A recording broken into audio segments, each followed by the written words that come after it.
Ladies and gentlemen, this is Ballet Rain. So, your child has recently become very interested in the world of ballet, and they have finally summoned up the courage to approach you and say, "Mom or Dad, I want to start ballet." First of all, congrats! That is incredible news, and hats off to you for raising a tiny ballet nerd. So you, like a very proud ballet nerd parent, go and make a quick Google search and are instantly faced with hundreds of options for ballet schools and dance schools in your area. But which one do you choose? At first glance, all of these options may seem pretty similar, but there are actually a lot of different factors that differentiate various kinds of schools, and choosing the wrong one can really affect whether you or your child reach their ballet goals. But lucky for you, you have decided to watch this video first, and we're going to break down 5 huge mistakes that we often see people making when choosing a ballet school, coming from people who have gone through the full ballet training experience ourselves. This video is not only for people who are just starting out in ballet, but also for those who are currently in a school and you want to know, is my school the right one for me? Does it still serve my goals and help me move towards them? Or is it time to move on? This video will also give you clarity for that. So go and grab yourself a notebook. You're really gonna need it for this video. Tap the like button if you're ready, and let's get started. Disclaimer before we go into the main portion of this video. Although this video may help people wanting to learn various styles of dance, this video is mostly focusing on individuals wanting to pursue a classical ballet education with the hopes of becoming a professional ballet dancer. Because we are a classical ballet channel. Yes. Ballet Rain, welcome. Welcome if you're new. Subscribe. The info that we're going to share in this video is drawn largely from our own personal experience. Yeah. Thereby, it is just a rough general idea and not strict hard rules. It is not gospel, this is guys. Not gospel. We also want to acknowledge that there may not be a ton of options for ballet training in some areas. So, you know, like if the school you're at currently that you really love doesn't meet all of these criteria, it is totally okay. It's okay. It's subjective. Everything is subjective. So yeah, we wanted to just get that out of the way. Here is a look. Here is a pinch of salt to enjoy with our opinions. And we will move forward.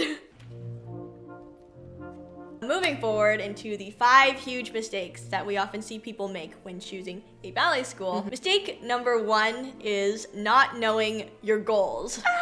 I feel like whenever we talk about starting ballet, we always emphasize the importance of knowing your goals and knowing your intentions because it's important. It is. It's just the most important part of starting any kind of journey, whether it's ballet or otherwise. So I would really encourage you to sit down and really think, what is my main goal or my main goal for my child or my child's main goal in starting ballet? And you can feel free to get the kids involved, chat about it, have these conversations if they're old enough, because it really helps everyone clarify everything together. For someone, their goal would be to get their child, you know, a committed friend group where they can all work on a common goal together. Maybe it's for health and fitness purposes. Ballet can be really great for that. Maybe you've never had an opportunity to dance before and it's something that you've always wanted to try. Maybe your child has expressed a desire to become a dancer professionally in the future. It's even completely valid to say, we'll start ballet for fun, and then we'll see where it goes from there. Exactly. That is still a completely valid goal and a completely valid intention to go into your ballet training with. And don't be overwhelmed with trying to think, you know, far into the future, like 10 years from now, where do I want to be? Where do I want my child to be? Just focus on a starting point. Right now, what are our goals and intentions with starting ballet? This will really help your decision later on actually choosing which school to go to. Another thing to consider when discussing your goals is, aside from ballet, what other styles of dance are you interested in learning? Yes. Whether it be hip hop, contemporary, tap, jazz, ballroom. There are so many other styles of dance, and not all of these styles will all be taught at one school. Exactly. So that'll also really affect your search and the school that you end up choosing. Another important thing to consider when forming your goals is your lifestyle, financial situation, and your location as well. For some, driving an hour out to the best studio in town is worth it, especially if you want to make ballet your career. And for others, that hour commute every single week, multiple times a week, just isn't feasible. Someone who is looking to dance for the community aspect of it is not going to want to drop a ton of money on private lessons. Exactly. You know, so those factors balanced with your goals can really help you to come to a clear intention. So we definitely recommend you have a little bit of time to sit down and really think about this, maybe with your kids. If if they're also involved with the decision, because your values can really help clarify your options and narrow down your search and make it a whole lot easier. Yeah. And just remember that the purpose of setting these goals and intentions is really just for your starting point, and they can and they are allowed to change in the future. But we will talk about that later on in the video.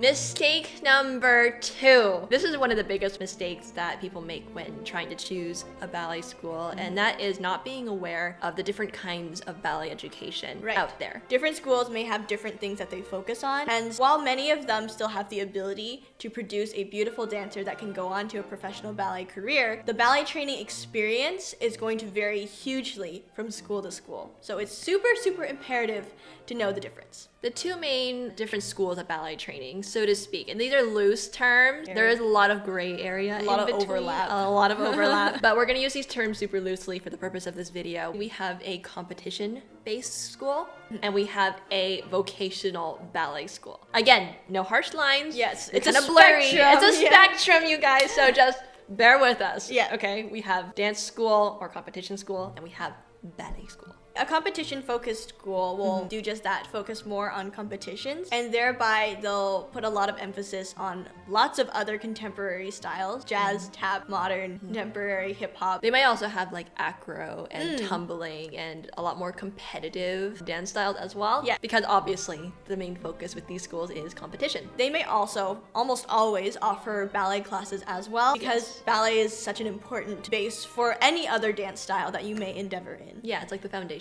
Yeah, but they may not put as much emphasis on the traditions of classical ballet and performing classical repertoire. To identify a more competition-focused school, oftentimes they'll have lots of photos of their students in competition. They'll also probably say it on their website. They'll offer a competitive track or, their own competitive team, and they'll probably have that on their website as well. And another small little detail, take this one with a massive grain of salt, but another small way you can kind of identify certain dance or competition-based schools is by the studio's name. Anything that's like blank dance or blank school of dance. Obviously, do not just go off by the name alone. Please do your research, do your due research, but the name of the studio can sometimes give a little hint. And now moving on to the other experience that you could have with your ballet training is the vocational ballet school or ballet academy, which is definitely more focused on a classical ballet education, which this video is kind of all about, so listen up. Unlike a more competition-focused school, a ballet school or a vocational ballet academy is really going to focus on preparing their students specifically for that professional career as a classical ballet dancer. Exactly. Performing classical ballet. So naturally, these schools will definitely focus on their ballet curriculum, and they will have a lot more programs for ballet dancers. They will definitely focus on classical repertoire, especially in the upper levels, and classical technique as well. Also within the vocational ballet school category, every ballet school may have a different classical ballet teaching method. If you want to learn more about the different styles of classical ballet, because there are a lot,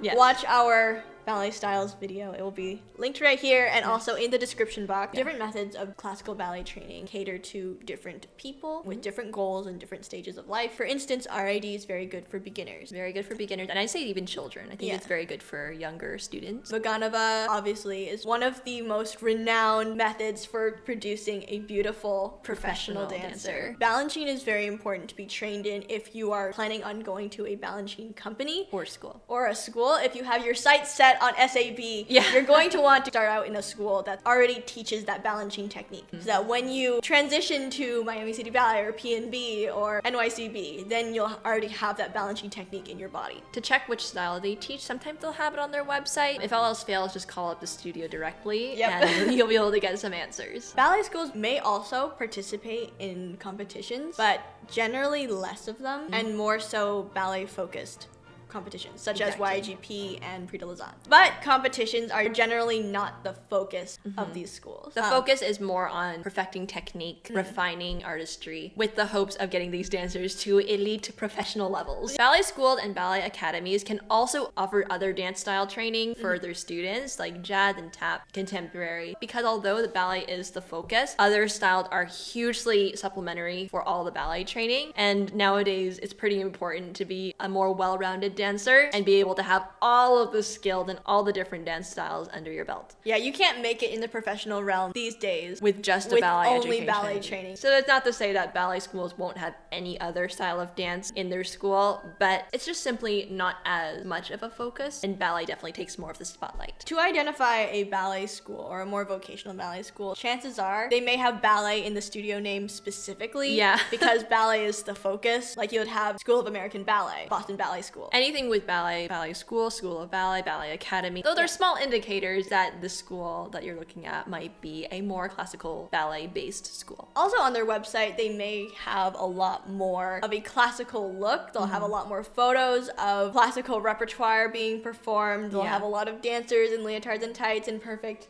formation. Maybe have some of their older dancers in pas de deux. They'll show that a lot more on the website. The focus, again, is on ballet and less so on competitions. So that's the difference between, a competition dance school and a ballet school / ballet academy. Obviously, there's a lot of gray area and overlap in the middle, but those are kind of the key indicators of each, and it kind of differentiates the different experience you might have at one school versus another. Which one you choose will, again, vary depending on your specific goals or your child's specific goals. But for the sake of the video and those wanting to pursue a very classical ballet education, definitely go for the classical vocational ballet academy route. Ballet is your focus. Obviously, it kind of makes sense. It makes sense. But that being said, consult your goals. Yes, Consult yourself individually to see what would work best for you. Mistake number 3 is not doing enough research about your intended school. Exactly. So once you kind of narrow down the hundreds into just a handful that could be very good options, this is where you really start doing your deep research to see if they would be a good fit for you. It is not enough to just go into their website and think, oh, I need classes for a 5-year-old. They teach classes for 5-year-olds. That's great. We'll go to this school. No. We encourage you guys to look through the full range of classes and dance styles that they teach. And it's not just for, your immediate needs now. The main idea here is seeing if a school is capable of taking a dancer from stage 0 all the way up to stage 100, which is becoming a professional ballet dancer and being accepted in a professional ballet company. And it doesn't mean you have to go through the whole thing and become a professional dancer, but doing this research will help you see what the school is actually capable of.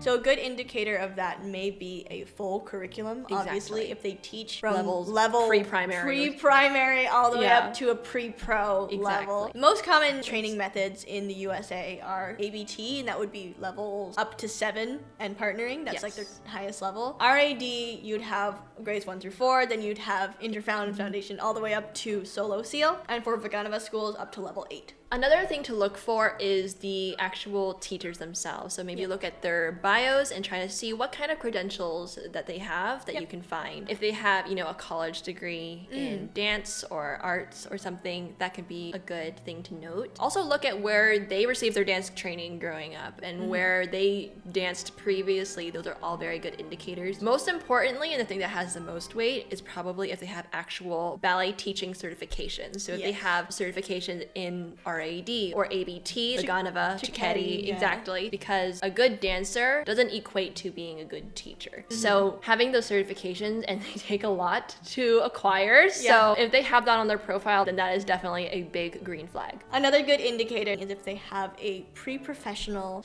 / daytime program. These programs are usually for high-level students, and it's mostly to help supplement their current ballet training in order to prepare them for the intense ballet career ahead. A program like that shows that they prioritize the finishing of a dancer's education, and then they put a lot of time and focus into preparing dancers for a professional career. Another huge green flag, you guys, is pas de deux classes. Yes, this is probably one of the hugest green flags when it comes to ballet schools. Pas de deux is, in essence, like the highest level of ballet education for both the men and the women. And so if a school offers pas de deux, that is a pretty big green flag. In addition to pas de deux classes, if they have a men's program, a specifically men's program, that is so important to have if you have an aspiring danseur who's looking for quality ballet training and he really wants to get on the Mariinsky stage someday. Yeah, definitely you need a men's program because dancers have specific skills that they need to practice, separate from their regular ballet technique classes. So if they have a men's program, again, your prospective studio may be very well suited for you or your young danseur.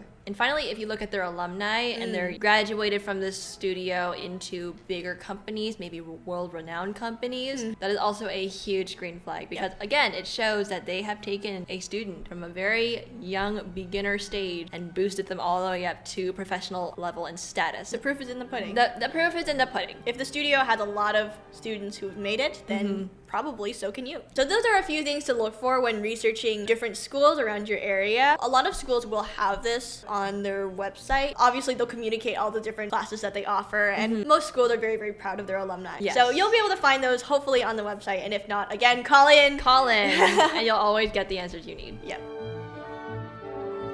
Mistake number 4 is skipping the trial period. And this is kind of goes beyond just your internet research and what you can hear from Yelp reviews and your friend of a friend of a friend. This involves you actually going to the facility, going to the studio, meeting the teachers maybe, and having a little tour to see if this school will truly be a good fit for you. Most schools will offer you a free trial class as well, or a free placement class. And so that's really, really helpful as well. But before you schedule your trial class, most studios will also let you have a studio tour where someone will kind of walk you through the halls and show you the facilities and have a little peek around to see the environment. Important things to look for in their facilities, making sure that they're suited for ballet. Ballet dancers have very specific needs to keep our bodies in the best condition possible and to be able to dance to the best of our abilities and for the longest amount of time. One of the ballet specific requirements for a space is sprung floors and marley. Yes, the sprung floors basically mean it's not just the concrete underneath the marley. There will be a level of space between the wood and like the hard floor. So that way when you're jumping or you're doing, releves and a lot of point work, the floor isn't going to just shock you. It is going to give just a little bit. Tiny. It shouldn't be squishy. It should be barely noticeable and it should be still, distinctly hard. But it will give a little bit and it'll really help cushion the joints just that much more. Secondly, marley is super, super important for ballet so that the floors aren't slick. Yes. Marley has a bit of like a tackiness to it. Yeah, it's tacky. When you're dancing on point in your satin shoes, yes, you're gonna want some amount of traction there. Other things to look for, mirrors are obviously important just for checking placement. And it's again just a sign of a completely set up ballet studio. Also, we really highly recommend that you take trial classes with these studios because it's so important to see how the studio dynamics are and how the teachers run the class. And also you'll get to see how packed the classes are. This class size really does affect your training experience because it affects how much or how little individual attention you'll get. Obviously, if you have a ton of students, the teacher's not going to individually correct every single person. And if there's a smaller class, you'll have a little more attention, a little more one-on-one-ish. Yeah, one-on-one interactions with the teacher. And also you'll get to see how the teacher leads and instructs, if they communicate clearly, their overall demeanor, and sort of just the pace of classes. Although the one trial class can give you a big feel for how the classes are run, you probably won't get the full spectrum of what teachers you'll get if you're taking multiple times a week. You're getting different teachers. You'll only get one for that trial class. And again, you won't really get the feel of the general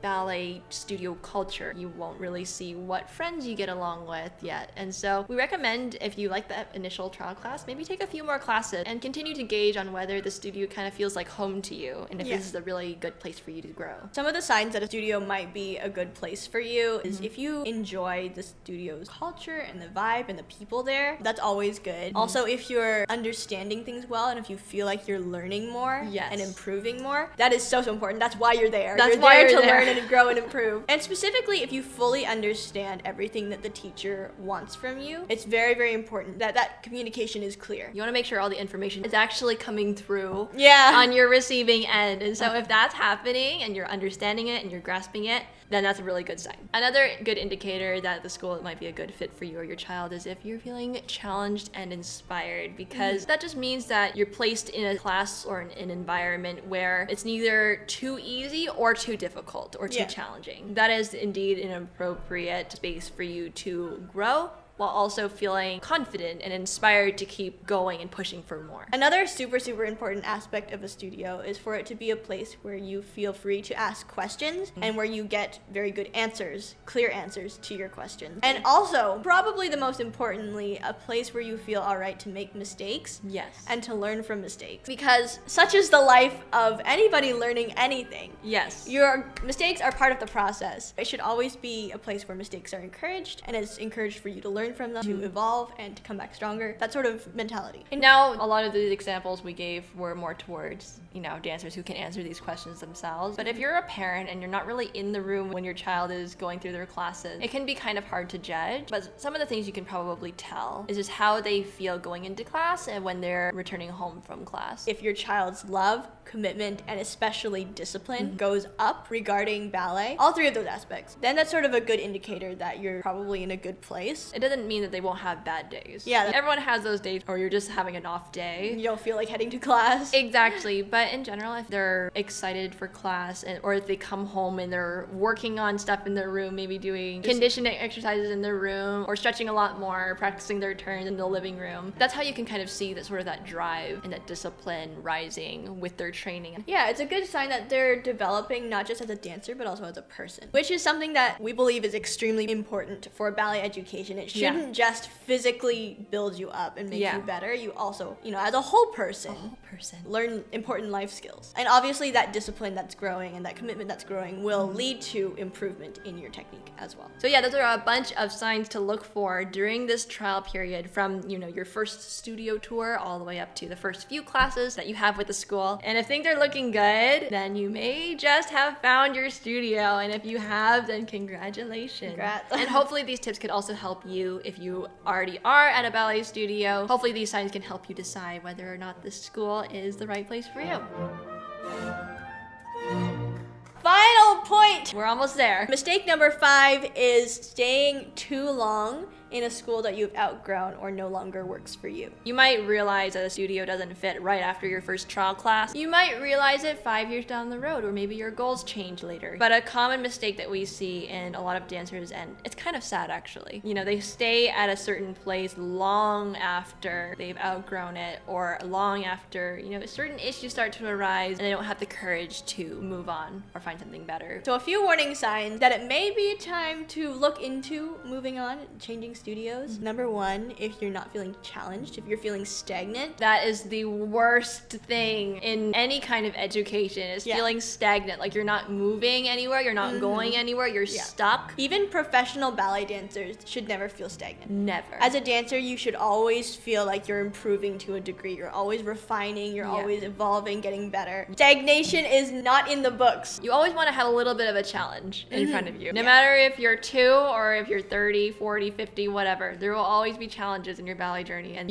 so if you don't have challenges, that's kind of a problem. Red flag. Another sign that the school is probably not serving you to its max capacity is if the teachers are not taking you seriously. And now if you're feeling like this is the case, sometimes all it takes is for you to approach this teacher very politely, very nicely, very demurely, and say, hey, I really want to become a professional dancer one day. I really would like to be more challenged in these areas. Just lay out your goals for them, explain why you're feeling the way you're feeling, and a lot of the times these teachers will be willing to accommodate that. And they will say, yes, oh my gosh, if you have these goals, let's get you there. Let's work on a plan. Let's do it. That might just solve your problem. If that does not solve your problem, then that may be a sign, unfortunately, that you need to either find a new school or maybe just find a new teacher within the school. Maybe you can find a different class. But yeah, if the teachers are not taking you seriously, you're not going to really go anywhere. Again, stagnation might happen. You might flatline your progress. You might lose motivation to go to class. Exactly. So it's really important to have a teacher who believes in you and pushes you and advocates for you and sees your potential and helps you work to get there. Another factor that could indicate that it's time to move on is your studio's culture or community is hindering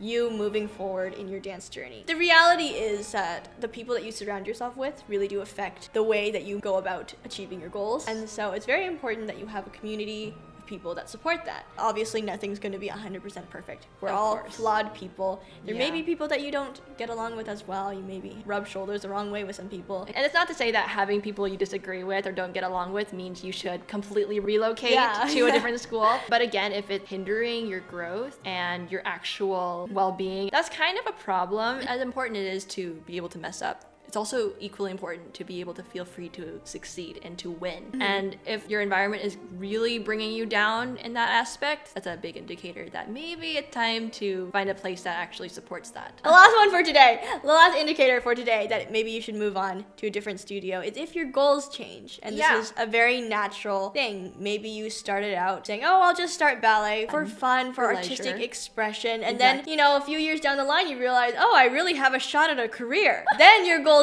change. And then you're thinking, oh, maybe I should try for a more ballet-focused school. Maybe you started off your child in ballet and then they develop a passion for contemporary dance. Or they start really wanting to compete and they want that team experience. And again, the goals are allowed to shift as you grow and as your journey progresses. And it's so important to find a studio that's going to support those goals. And just remember that you don't necessarily need to have a bad or traumatic experience to be able to move on from something. There's absolutely such a thing as, leaving or parting ways from a studio on very good terms. Yeah. It doesn't necessarily mean that, it was a toxic environment or the teachers were bad for you to have to relocate. Your goals changing and your needs changing, or even just your desire to try something new, is more than enough of a reason to move on or relocate. The most important thing, this journey is for you and it's not for anybody else. And so we think it's really, really important that you do what's best for you. And I think if the studio is a good studio, they will be more than understanding of that fact. Exactly. That people change, people grow, and that is perfectly okay and even encouraged. So hopefully,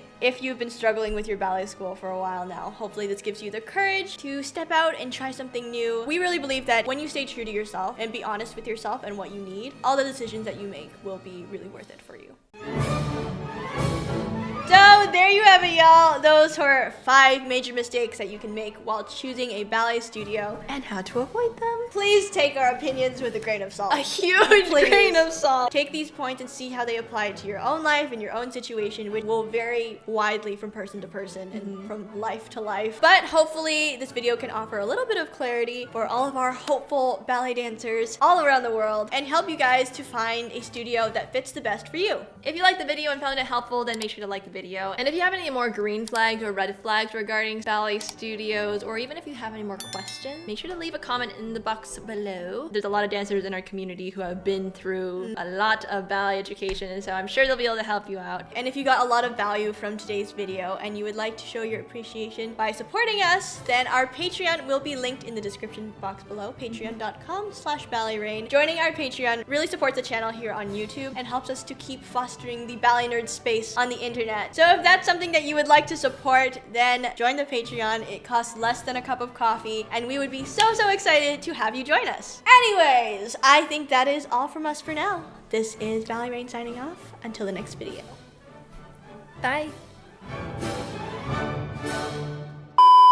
I'm hungry. Me too. I could use a snack. You know what I miss? Thai tea. Yeah, like Thailand Thai tea.